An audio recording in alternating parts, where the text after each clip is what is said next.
Praise the lord. దేవునికి స్తోత్రం కలుగునుగాక. దేవుని బిడ్డలారా, గిత్తీయుడైన ఓబేదెదోము ఇంటిలో 3 నెలలు దేవుని మందసం ఉంచబడినప్పుడు దేవుడు ఓబేదెదోమును, అతని ఇంటి వారిని, అతని కలిగిన సమస్తమును ఆశీర్వదించినట్లు దేవుని వాక్యంలో మనం చూస్తున్నాం. దేవుని మందసంలో ఏమి ఉన్నాయి అని మనం చూసినట్లయితే మన్నాగల పాత్రయు, చిగురించిన అహరోను చేతికర్రయు, దేవుడే స్వయంగా రాసిన నిబంధన పలకలు ఉండినట్లు మనం చూస్తున్నాం.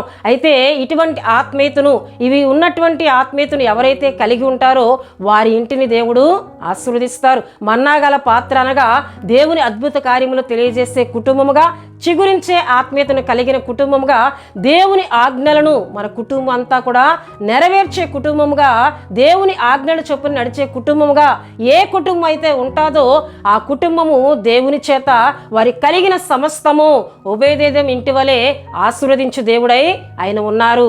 ఆమేన్.